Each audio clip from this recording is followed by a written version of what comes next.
Welcome back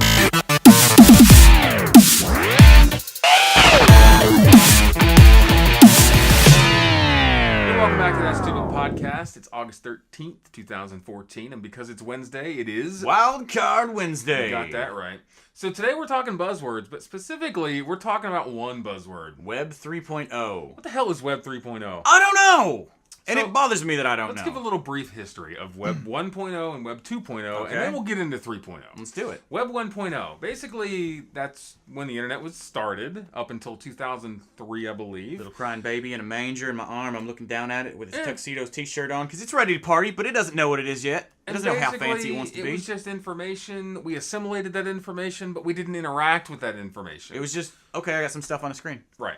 Web 2.0, which was a phrase coined back in 2003. If you want to actually go see what Web 1.0 looked like, go look at the Space Jam website, which has not changed since 1996. Or go hit the Internet Archive, archive.org/Wayback Machine. The Wayback Machine, yeah. And look at like any of your favorite websites from today in 1996 time. And, well, most of them probably didn't exist. Well, some of them probably did, but yeah. Look at Microsoft from 96. Or Google. Or Google from or 99. AOL. Or AOL, absolutely. So in 2003, Web 2.0 was a phrase that was coined because of a change of kind of paradigm with how we actually started to interact. Yeah, it wasn't just, I'm going here to look at a thing. Now I'm doing stuff. Yep. So Web 2.0 was social. It was semi-social. I guess it was hugely social, but it was also about downloading and... It was about interaction. Content creation. Yeah. So, and, we remember things like MySpace and Friendster and... LiveJournal. We have Twitter now. Blogging was huge. I mean, that was... Blew the hell up. This is a term you probably don't hear a lot anymore, but I still love the blogosphere. Oh, the blogosphere. The old blogosphere. I used Gray Matter back in the day. Oh, wow. Remember Gray Matter? Wow, I do. Because us hardcore people, we didn't use LiveJournal. We built our own freaking blog. You could. It was WordPress before WordPress before. It was WordPress before. Yeah. WordPress was even a thought of a twinkle. Yeah, exactly. Yeah. But that was Web 2.0. So we had Web 1.0 where we didn't really interact with the internet. We had Web 2.0 where all we did was boom, everything's interconnected. And now we look at nothing but cat videos. I guess that's what Web 3.0 is? Web 3.0, because I think, and this is my interpretation of Web 3.0, is it's a speed, it's a content consumption, and it's how we're literally doing everything on the internet. You're gonna do your stocks, do them online. You're gonna date, do them online. You're gonna hang out with friends, do them online. You're gonna do I need to look for something, Google it. And I think Web 3.0 to me, and maybe this is Web 4.0, is these. Okay. Because we use these, I guarantee you that you use your phone more than you touch your laptop. Interesting. I'm just saying. That's good. That's good. So here's the big problem, and I'll give you my interpretation as well, but I'm also going to give you the problem. No one the hell knows. No, we don't know. And when we say no one knows, it's literally because it's been 11 years since someone coined the phrase Web 2.0. Someone else decided, well, we need fucking Web 3.0 right now. Because we got to have it. That's something we need. HTML's on 5, Seriously. We can't be on 2. Right. We got CSS 3 and HTML 5 and Web 2. We got to go up. The numbers got to go. It's the biggest, closest for me thing that Web 3.0 is taking all of Web 2.0's social ability and monetizing it. Yeah. Web 3.0 is about marketing and money. Money. Period. It's not about, for me, it's not about speed. It's not about mobility, unless the mobility means I'm selling ads. Which it usually does. It does, but it's specifically about monetization. Yeah, they've pretty much turned the internet into a big, giant, greedy monster of money printing. And the problem is, sometimes you get it right, and sometimes you don't. And I can give you some examples of where it's really right, and some examples of where it's really, really horrible. Not. Yeah. So one of the problems with, and I want to talk YouTube for just a minute. Go ahead. Those. Right. So one of the problems with YouTube is an environment of two things. It's an environment of content creators, and it's an environment of content consumption or content consumers. Yep. The problem is YouTube does not do a very good job filtering, of figuring out how to make those two work together. Nope. They're like, hey, here's all this stuff. Go figure out what you like. And if you don't understand, if you think I'm wrong, I'm going to talk about Facebook next. Because Facebook is also a place for content creators and content consumers. Yeah. And how awesome has Facebook done doing that? As much as we bitch about Facebook, and as crazy as their policies are, and as freaking weird as the newsfeed keeps getting every time they revamp it, they still deliver me the ads that I care about. I hate to admit that. Content that you care about. It's true. If I do click on my newsfeed, yes, I have junk in there. I see an ad but for Chuck Taylor's. But I was talking about this the other day, is that I always do capture the stuff that if it's news that I need to be seeing, Facebook's probably put it in there for Probably doing it.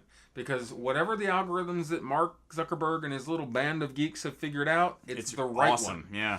And that's the problem. So for me, that's Web 3.0 because that's what Facebook's doing. It's taking that social side of the internet and it's monetizing the piss out of it. And it's putting it everywhere because everything is interconnected to points where if I can be on my laptop and send myself my link on my phone. If you're one of the 4 people that use our forum, for example, you can log in with Facebook. Yep, sure can. I mean, it's all interconnected, right?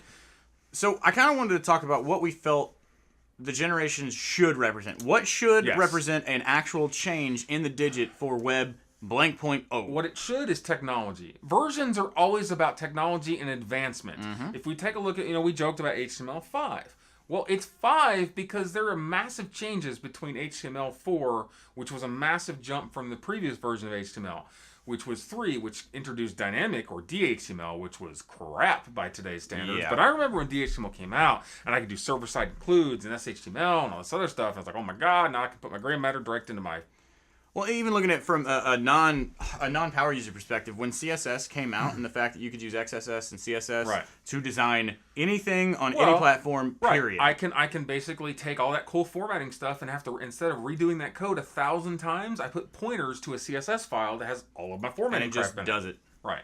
Which is gorgeous. Now, for me, I think the difference in change in number, I agree with you, but it's all about infrastructure for me. When That's the main changes, though. I know it is technology. Yeah. But for me, it's infrastructure. It's when all of these, I would want to have like a board of the list of things that need to be a check mark. You're going to go like the LTE argument, right? So we think about mobile. So from 2G to 3G to 4G to 5G, which is currently even though all our Gs are screwed up comparatively to everywhere else. Screwed up. But yeah, no, so I'm with you. It's a generation of both speed and usage. Yeah. Because if you told me back in 1998, when I was like taking all night to download 3 songs, that I was going to be able to grab multimedia files for television shows in under 5 minutes, I would have told you that that's the craziest thing I've ever heard of. Or that you could stream 7-channel audio with 1080p resolution from, and in fact even higher now. YouTube does 1440p now. I mean, yeah, absolutely. And it would have blown my mind. It's, again, something, it was back in 2006. Somebody goes, hey, I think I'm going to invest in something.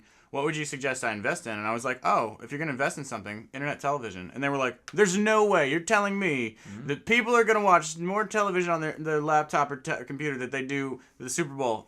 I'm just saying, it's so many years later, and all those Netflix and Hulu users can't be wrong. No, they can't be. Because we know what we want. We want things a la carte. And I want all my content delivered the way I want my content delivered, that's what I'm saying, which is everywhere. Yeah. Everywhere you go. But the problem is there is no definition for Web 3.0. Nope. We just get these but people just love buzzwords. People love buzzwords, and the people who invent these buzzwords and throw them out there are have a-holes. Absolutely no clue what they're talking about. They have no idea. I mean, we joked about we work in this industry. I literally work in this industry. I mean, like, I joke that I'm the part-time internet superhero, but this is kind of what I do. So, when I started hearing Web 3.0 a few months ago for the first time, it was just like, quoi? Yeah, I don't even know. And I'm a power user of the internet. I've been a power user of the internet forever. I mean, and I've tried to be on the cusp of all the firsts that come out. I played the first MMO. When internet streaming was not heard of. I had my own shoutcast station. I've worked for other shoutcast stations. I tried when YouTube was brand new. I was throwing videos up on it, and I guess I don't even know and people are like, yeah, Web 3.0 is up now, and I'm like, first of all, no, it's not, because it doesn't exist. It's not a thing yet. No. So stop saying that it's here. It's not here yet. Because if you're gonna say it's here, then I'm at Web 7.0, and y'all can just. That's what I'm saying. Yeah. I'm just Web 7.0. It's Rev all day, all the time. Actually, we are just on our own. We are on our own web levels. Rev 0.0. Just saying. Oh Jesus! Yeah, it's absolutely insane. I guess the point is stop using buzzwords that you guys don't know what they actually mean. And if you're going to give me something, give me a standard. Yeah. I love standards. Standards are great. That's why I love the I mean, that's what I love requests for comments about. That's what RFCs are for.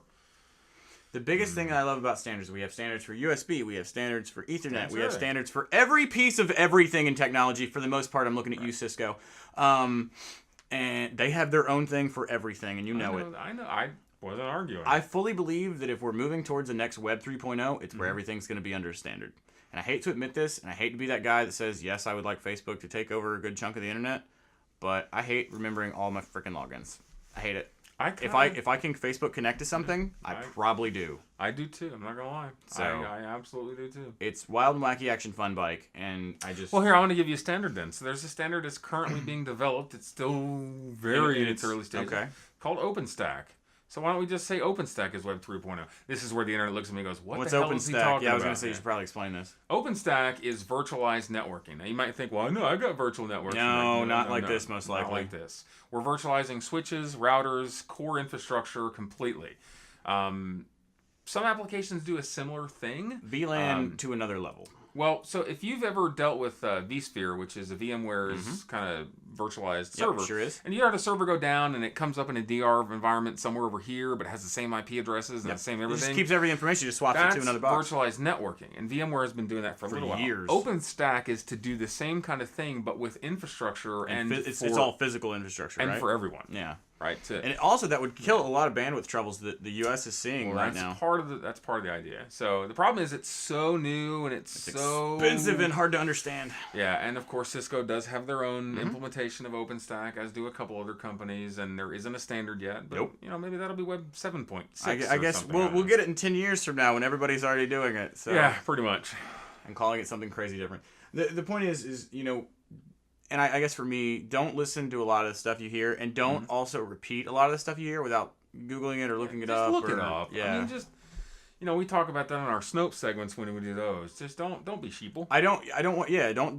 Don't propagate misinformation. Don't do what other people say. Do what we tell you. Yeah, do what we say because we're always right. Period. Yeah, exactly. So no, I love how we're also propagating. Like this is all propaganda. This is what it is. Yeah. Oh god. Don't propagate other people's propaganda. Just listen to us and no one else. Yeah, decide for yourself. Look it up yourself. Do your own. Just do research, basically. Be your own person and don't listen to what people just tell you. And make sure you endorse me for every stupid buzzword on LinkedIn. Do you see that post I put up this week on Facebook? Like it's just kind of, it goes along with the same topic. So this is actually why I don't touch LinkedIn for the most part right now. I use LinkedIn professionally speaking because it is a professional social network, absolutely. And I make a lot of recruitment contacts, and I have tied people to jobs many times just because of LinkedIn.